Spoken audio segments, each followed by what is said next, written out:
Bismillahirrahmanirrahim.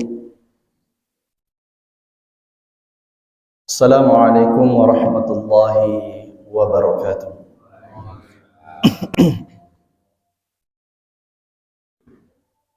Alhamdulillah. Alhamdulillahi adada khalqihi wa ridha nafsihi wa zinata 'arshihi wa midada kalimatihi. Ashhadu an la ilaha illallah wahdahu la syarika lah wa ashhadu anna Muhammadan abduhu wa rasuluhu al-mab'uts rahmatan lil alamin. Allahumma salli wa sallim wa barik ala sayyidina Muhammad wa ala alihi wa ashabihi wa man sara ila nahjihi wa man istanna bi sunnatihi ila yaumiddin. Allahumma anfa'na bil Qur'an, Allahumma 'allimna al-Qur'an. Qul inna salati wa nusuki wa mahyaya wa mamati lillahi rabbil alamin. Jamaah subuh yang dirahmati dan dimuliakan oleh Allah Subhanahu wa taala. Alhamdulillah, kembali kita memanjatkan rasa syukur kita kepada Allah Subhanahu wa taala.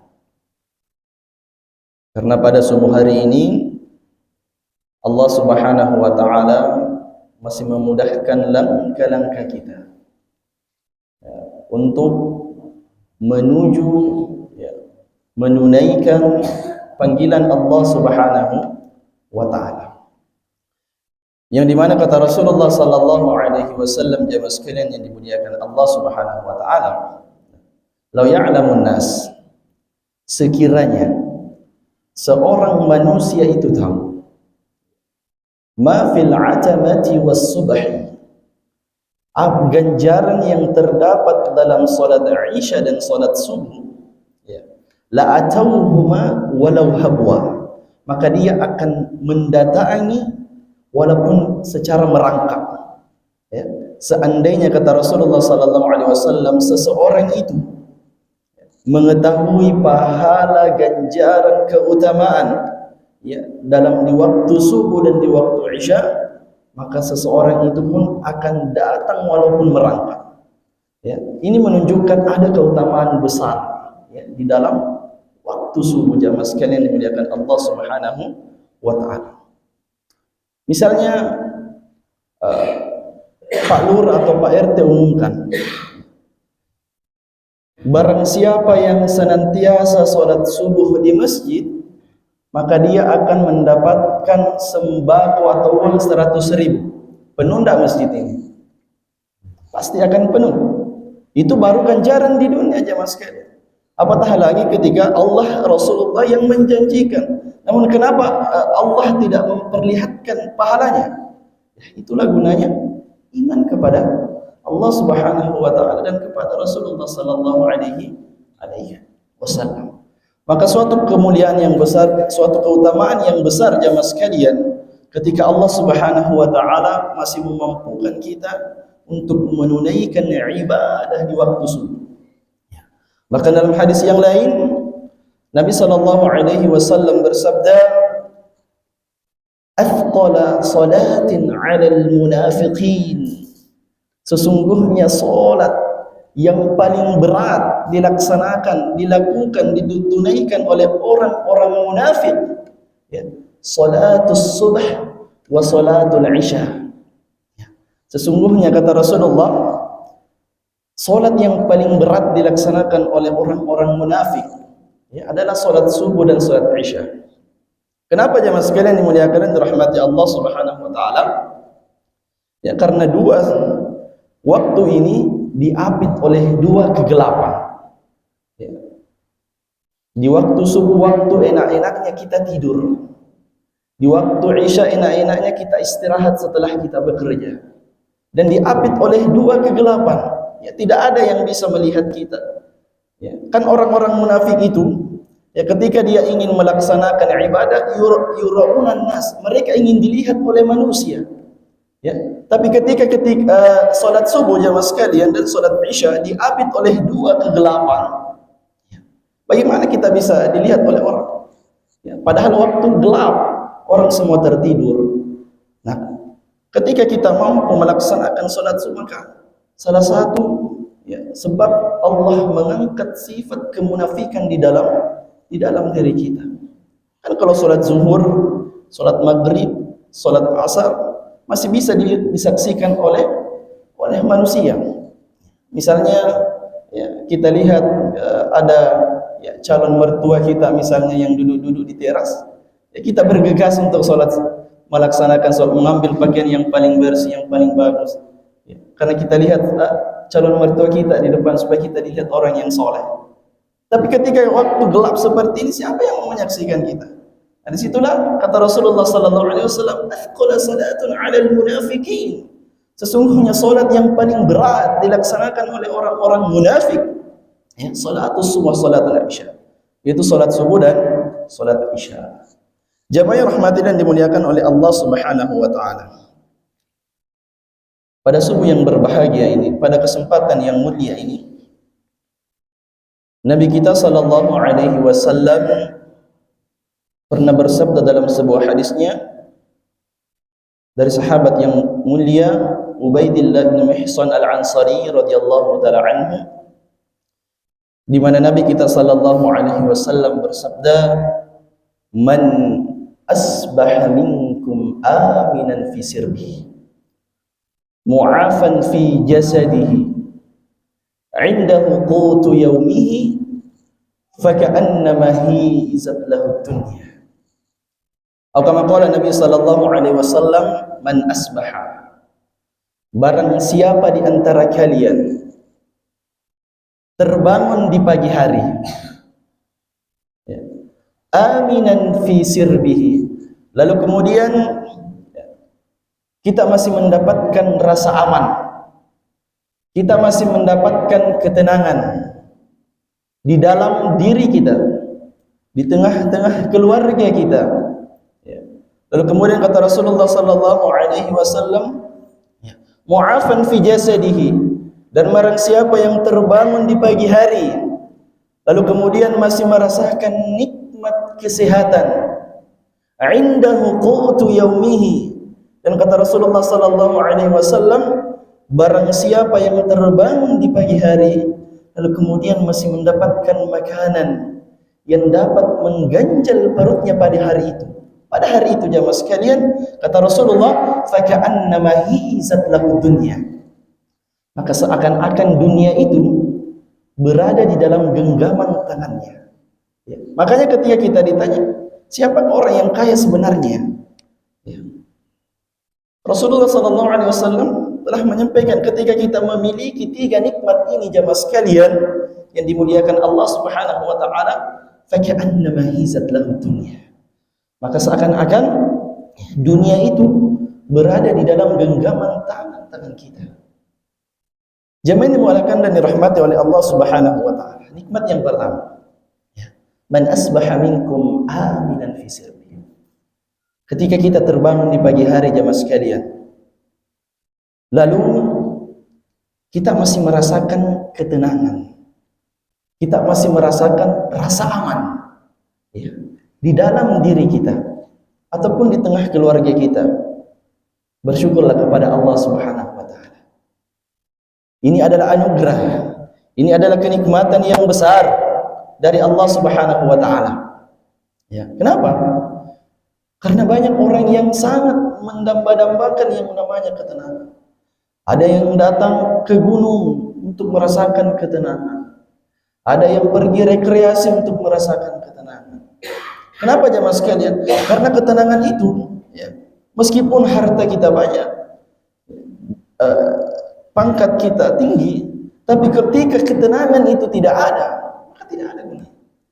Karena jabatan, harta bukanlah sebuah jaminan kita akan mendapatkan ketenangan atau rasa aman itu jemaah sekalian. Bukan jaminan, bukan patokan. Ya, kita bisa mendapatkan ketenangan tersebut.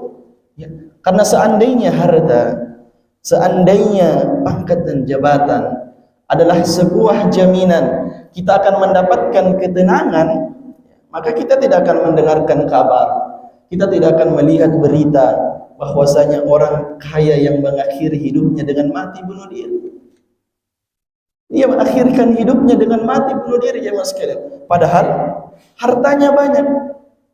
Hartanya banyak, tapi apa? Dia akhiri hidupnya dengan mati bunuh diri. Ini menunjukkan bahwasanya harta bukan jaminan. Ya, kita akan mendapatkan ketenangan, rasa aman dalam diri kita. Begitu pula dengan kedudukan. Ya, seandainya kedudukan itu, pangkat itu adalah sebuah jaminan kita akan mendapatkan ketenangan, rasa aman di dalam diri kita ataupun di tengah keluarga kita, ya, kita tidak akan mendengarkan seorang presiden yang akan mengakhiri hidupnya dengan mati bunuh diri juga. Lagi-lagi menunjukkan kepada kita jemaah sekalian bahwasanya, ya, ketenangan itu tidak diraih, ya, bukan jaminan akan diraih dari harta kekayaan kita. Lalu di mana kita bisa mendapatkan ketenangan itu? Di mana kita bisa mendapatkan ketenangan itu jemaah sekalian yang dirahmati dan dimuliakan Allah Subhanahu wa taala? Al-qurbu ila Allah. Ya, kita senantiasa berusaha mendekatkan diri kita kepada Allah Subhanahu wa taala. Disitulah sumber ketenangan. Ya. Kita senantiasa mendekatkan diri kepada Allah Subhanahu wa taala. Banyak langkah-langkah yang bisa kita lakukan jemaah sekalian, ya, untuk mendapatkan rasa ketenangan itu. Salah satu di antaranya untuk mendapatkan ketenangan itu jemaah sekalian dimuliakan Allah Subhanahu wa taala adalah dengan memperbanyak berzikir kepada Allah Subhanahu wa taala. Jadi, ketika kita ingin mendapatkan ketenangan, rasa aman itu, salah satu di antaranya adalah memperbanyak berzikir kepada Allah Subhanahu wa taala. Ala bi dzikrillah tatma'innul qulub. Tidaklah seseorang itu yang senantiasa berzikir mengingat Allah Subhanahu wa taala, maka dia akan ditenangkan hatinya. Maka ketika kita merasa gelisah, ya, ketika kita ada masalah, coba kembali kepada Allah. Kita memperbanyak istighfar, memperbanyak tasbih, tahmid dan tahlil kepada Allah Subhanahu wa taala. Boleh jadi dengan itu, ya, Allah Subhanahu wa taala akan menurunkan ketenangan di dalam diri kita, di dada-dada kita. Kemudian apa yang lain jemaah sekalian yang dimuliakan Allah Subhanahu wa taala adalah qiraatul Quran. Kita memperbanyak membaca Al-Quran. Ya. Kata Rasulullah sallallahu alaihi wasallam, ya, tilka sakinatu tanazzalat bil Quran. Sesungguhnya ketenangan itu datang dari Al-Quran. Ya, makanya ketika kita ada masalah misalnya, kita ada rasa gelisah di dalam hati, kenapa kita tidak bisa tenang? Ya, coba ambil air wudhu, kemudian baca Al-Quran. Boleh jadi dengan bacaan Al-Quran kita jemaah sekalian, ya, maka Allah akan turunkan, ya, ketenangan, keamanan di dalam diri kita. Apalagi jemaah sekalian yang lain yang dimuliakan Allah Subhanahu wa taala, duduk bermajelis seperti ini. Ya. Kata Rasulullah sallallahu alaihi wasallam, "Man istama'a qaumun fi baitin min buyutillah." Barang siapa yang senantiasa berkumpul di rumah di antara rumah-rumah Allah Subhanahu wa taala, yatluna kitab Allah, dia senantiasa membaca, mempelajari Al-Qur'an, wa yatadarasuna bainahum illa nazalat alaihimus sakinah, maka akan diturunkan ketenangan di dalam dirinya. Maka ketika ada orang yang datang bermajlis, ketika ada orang yang duduk bermajlis, lalu kemudian dia tidak merasakan ketenangan, tidak merasakan, selalu merasakan kegelisahan. Cek di dalam hati kita, jangan sampai ada rasa keikhlasan kita yang kurang. Karena ini janji Rasulullah sallallahu alaihi wasallam. Ya. Jemaah yang dimuliakan dan dirahmati oleh Allah Subhanahu wa taala, nikmat yang pertama kata Rasulullah sallallahu alaihi wasallam tadi adalah man asbaha minkum aminan fi sirbihi, barang siapa masih mendapatkan rasa aman, ketenangan di dalam dirinya, faka'annama hizat lahu dunya, maka seakan-akan dunia itu berada di dalam genggaman tangannya. Kemudian nikmat yang kedua jemaah sekalian yang dimuliakan dan dirahmati oleh Allah Subhanahu wa taala, kata Rasulullah sallallahu alaihi wasallam, ya, mu'afan fi jasadihi, barang siapa yang terbangun di pagi hari lalu kemudian masih mendapatkan anugerah nikmat kesehatan di dalam dirinya, lagi-lagi berbanyak bersyukur kepada Allah Subhanahu wa taala. Bukankah nikmat kesehatan ini yang sangat kita butuhkan, ya, untuk kita melakukan ibadah ketaatan kepada Allah Subhanahu wa taala? Bukankah nikmat kesehatan ini yang sangat kita butuhkan, ya, kita mau bekerja untuk memenuhi kebutuhan nafkah anak dan istri kita?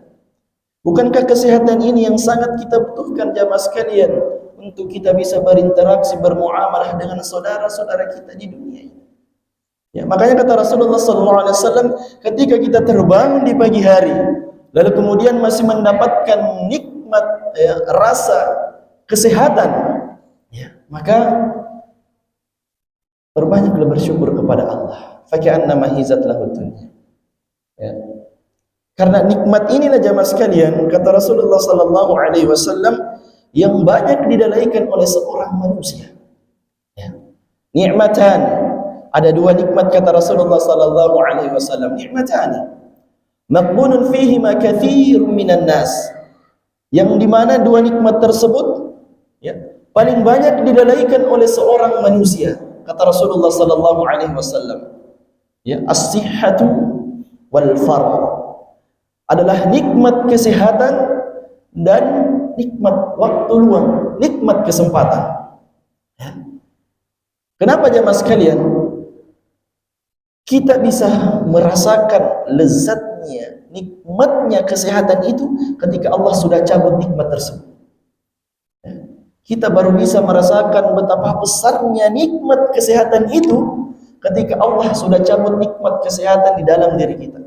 Ketika kita sudah sakit, barulah kita bisa merasakan betapa besarnya, ya, nikmat kesehatan itu. Ya. Banyak orang yang membayar ratusan juta bahkan miliaran, ya, berobat di luar negeri demi apa? Demi kesehatannya jemaah sekalian. Maka ketika kita masih dianugerahkan, diberikan kesehatan oleh Allah Subhanahu wa taala, maka jaga nikmat tersebut. Ya, manfaatkan nikmat tersebut, jangan kita lalaikan. Kata Ibnu Umar radhiyallahu anhuma, khus min sihhatik li saqamik, manfaatkan waktu sehatmu, ya, sebelum datang waktu sakitmu. Ya. Karena ketika kita sudah sakit, maka kita akan susah beribadah jemaah sekalian. Kita akan susah lagi, ya, melangkahkan kaki kita ke masjid, berdiri lama untuk salat. Ya. Tapi ketika Allah Subhanahu wa taala masih memberikan kita kemampuan, kesehatan, maka manfaatkan waktu sehat itu sebelum Allah Subhanahu wa taala mencabut nikmat tersebut. Jemaah dimuliakan dan dirahmati oleh Allah Subhanahu wa taala. Itu nikmat yang kedua. Ya. Nikmat yang pertama tadi adalah ketika kita terbangun di pagi hari, lalu kemudian masih merasakan nikmat aman, rasa ketenangan. Kemudian masih mendapatkan rasa kesehatan, perbanyaklah bersyukur kepada Allah Subhanahu wa taala. Kemudian nikmat yang terakhir jemaah sekalian yang dimuliakan dan dirahmati oleh Allah Subhanahu wa taala adalah indahu qutu yaumi. barang siapa yang terbang di pagi hari, ya, di dalam hidupnya, lalu kemudian masih mendapatkan makanan yang dapat mengganjal perutnya pada hari tersebut, bukan beberapa hari kemudian jemaah sekalian, hari tersebut, hari itu, ya, ketika masih mendapatkan makanan yang dapat mengganjal perut kita, lagi-lagi perbanyak bersyukur kepada Allah. Karena kata Rasulullah sallallahu alaihi wasallam, ketika tiga nikmat ini sudah berada di dalam diri seorang hamba, tiga nikmat ini telah berada di dalam diri kita, ya, maka faka'annama hizat lahu dunya, maka seakan-akan dunia itu berada di dalam genggaman tangan kita jemaah sekalian yang dimuliakan dan dirahmati oleh Allah Subhanahu wa taala. Ya, jadi nikmat yang ketiga adalah ketika kita mendapatkan makanan yang dapat mengganjal perut kita pada hari tersebut. Bahkan Nabi kita sallallahu alaihi wasallam, beliau pernah bertanya kepada Aisyah, ummi wa ummukum radhiyallahu taala anha, ma ghadauna, wahai istriku, apa makan siang kita pada hari ini? Apa makanan kita pada hari ini? Apa kata Aisyah radhiyallahu taala anha? Ya, ma indana syai' ya Rasulullah, kita tidak memiliki makanan pada hari ini ya Rasulullah yang dapat kita konsumsi pada hari ini ya Rasulullah. Apakah ketika Rasulullah sallallahu alaihi wasallam ketika mendengarkan Aisyah mengatakan kita tidak memiliki makanan yang dapat kita mengganjal perut kita, apakah Rasulullah sallallahu alaihi wasallam marah? Tidak jemaah sekalian. Apakah Rasulullah sallallahu alaihi wasallam banting pintu? Tidak jemaah sekalian. Apakah Rasulullah sallallahu alaihi wasallam pecahkan piring? Tidak jemaah sekalian. Tapi apa jawaban Nabi kita sallallahu alaihi wasallam? Fa idzan ana shaim. Kalau begitu saya berpuasa. Allahu akbar. Maka ini adalah salah satu dalil bahwasanya ketika kita ingin berpuasa sunnah, tidak mengapa niat kita di pagi hari, tidak mengapa. Meskipun yang penting selama itu kita tidak pernah mengkonsumsi makanan ataupun minuman. Berbeda dengan puasa wajib. Ya, kita diwajibkan untuk berniat pada malam hari. Adapun puasa sunnah kita bisa berniat di pagi hari. Sebagaimana yang disampaikan Nabi kita sallallahu alaihi wasallam, fa idzan ana shaim. Kalau begitu saya berpuasa. Ini menunjukkan jamaah sekalian dimuliakan dan dirahmati oleh Allah Subhanahu wa taala bahwasanya manusia yang mulia, manusia yang istimewa, namun terkadang di dalam kehidupannya tidak mendapatkan makanan yang dapat mengganjal perutnya, yang dapat mengkonsumsi, yang dapat dia konsumsi pada hari tersebut. Padahal ketika kita ditanya siapakah manusia yang paling mulia, siapakah manusia yang paling istimewa, siapakah manusia yang paling baik akhlaknya, tentu Nabi kita sallallahu alaihi wasallam. Namun terkadang kita mendapatkan bahwasanya Nabi kita sallallahu alaihi wasallam ya tidak mendapatkan makanan yang dapat mengganjal perutnya. Makanya jemaah sekalian, ketika Allah menganugerahkan masih banyak ya, makanan yang dapat kita konsumsi, ya, kita bisa memilih ya, rasa makanan yang kita mau cicipi. Kita tinggal pesan, kita tinggal masuk di warung, maka ini adalah anugerah yang besar. Ya. Karena boleh jadi di luar sana, ya ada di antara saudara-saudara kita yang sangat membutuhkan nikmat makanan. Bahkan saya pernah melihat suatu postingan jamaah sekalian, seorang syekh dalam majelisnya ada jamaah bertanya, "Ya syekh, wahai syekh, apakah puasa saya sah?" Ya syekh, apakah puasa saya sah ketika saya tidak makan sahur dan tidak berbuka? Maka syekh ini menangis jamaah sekalian dimuliakan Allah Subhanahu wa taala. Syekh ini menangis mendengarkan pertanyaan dari jamaah tersebut. Apakah puasa saya sah dan ketika saya tidak berbuka dan tidak makan sahur? Ini menunjukkan bahwasanya masih ada di antara saudara kita. Jangankan untuk makanan yang dapat mereka konsumsi pada hari tersebut, makan sahur dan berbuka pun mereka tidak punya. Maka jemaah sekalian muliakan Allah Subhanahu wa taala, ketika kita mendapatkan nikmat makanan yang dapat mengganjal perut kita, faka'annama hizat lahu dunya, maka seakan-akan dunia itu jemaah sekalian yang dirahmati dan dimuliakan oleh Allah Subhanahu wa taala berada di dalam genggaman tangan kita. Jemaah dirahmati dan dimuliakan oleh Allah Subhanahu wa taala. Nikmat yang pertama yang telah kita sebutkan tadi adalah ketika kita terbangun di pagi hari, lalu kemudian masih mendapatkan rasa aman. Allah masih memberikan kita kesehatan. Lalu kemudian masih mendapatkan makanan yang dapat mengganjal perut kita. Ya. Fabi ayyi ala rabbikuma tukadziban. Nikmat apa lagi yang kita dustakan?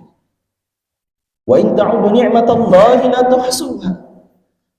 Sekiranya kita ingin menghitung nikmat Allah Subhanahu wa taala, la tuhsuha, maka kita tidak akan mampu menghitungnya. Ya.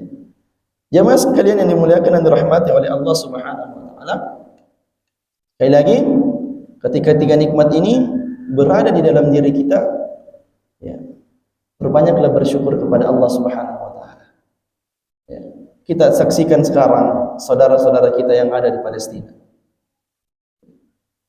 Mereka ingin beribadah, ingin berinteraksi dengan sesamanya, tapi nikmat aman itu tidak ada, Mas kalian. Mereka selalu ditakutkan dengan serangan-serangan dari Zionis Israel. Jangankan makanan pun tidak ada, Mas kalian. Maka ketika kita yang ada di Indonesia sekarang, kita patutnya bersyukur kepada Allah. Sekiranya kita yang berada di dalam kondisi saudara-saudara kita di Palestina, Allahu Akbar, maka jemaah sekalian rahmati dan dimuliakan Allah Subhanahu wa taala, hari kita senantiasa saling mengingatkan, wa tawassaw bil haqqi wa tawassaw bis sabr. Mari kita senantiasa mengingatkan satu sama lain bagaimana kita untuk senantiasa memperbanyak mensyukuri nikmat Allah Subhanahu wa ta'ala. La in syakartum la azidannakum wa la in kafartum inna 'adzabi lasyadid. Barang siapa yang senantiasa bersyukur kepada Allah Subhanahu wa taala, maka Allah Subhanahu wa taala akan menambah nikmat tersebut. Wa la in kafartum inna 'adzabi lasyadid. Akan tetapi barang siapa yang kufur, tidak mau bersyukur kepada Allah Subhanahu wa taala, inna 'adzabi lasyadid, maka azab Allah sangatlah pedih. Jamaah subuh yang dimuliakan dan dirahmati oleh Allah Subhanahu wa taala, lah tiga nikmat yang kata Rasulullah sallallahu alaihi wasallam, ketika nikmat itu berada dalam diri kita, maka dunia seakan-akan berada di dalam genggaman tangan kita. Jamaah dimuliakan dan dirahmati oleh Allah Subhanahu wa taala. Dan yang terakhir, mari kita senantiasa membiasakan diri kita untuk duduk di majelis ilmu, karena betapa banyak keutamaan ya dalam ketika kita duduk di majelis ilmu seperti ini. Bahkan kata Rasulullah sallallahu alaihi wasallam, ala adullukum ala yamhaqullahu bil khataya. Maukah kalian kutunjukkan amalan yang dapat menggugurkan, menghapuskan dosa-dosa? Kata sahabat, bala ya Rasulullah, tentu kami mau ya Rasulullah. Apa kata Rasulullah sallallahu alaihi wasallam? Asbabul wudu, sempurnakan wudu. Wa kathratul khata ila al masajid, dan memperbanyak langkah menuju masjid Allah Subhanahu wa taala. Ada yang bertanya, bagaimana ke yang naik motor? Bagaimana kan dia tidak berlangkah? Itu urusannya malaikat yang catat. Ya. Yang jelas, setiap langkah-langkah kita jemaah sekalian, ya, menaikkan derajat kita dan menggugurkan dosa-dosa kita. Dan kemudian yang terakhir kata Rasulullah sallallahu alaihi wasallam, intidharus shalah ba'da shalah ila ba'da shalah, menunggu waktu salat ke waktu berikutnya. Maka kata Rasulullah SAW, barang siapa yang ingin digugurkan dosa-dosanya, maka lakukan amalan ini. Bukankah ini telah kita lakukan jamaah sekalian yang dimuliakan dan dirahmati oleh Allah Subhanahu wa taala. Jamaah yang dimuliakan Allah Subhanahu wa taala, kira ini yang dapat kami sampaikan pada kesempatan yang berbahagia ini.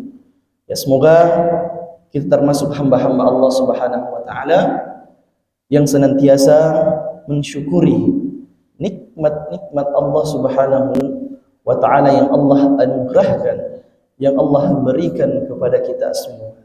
Amin ya rabbal alamin. Wa sallallahu ala nabiyyina Muhammadin wa ala alihi wa sahbihi wa sallam.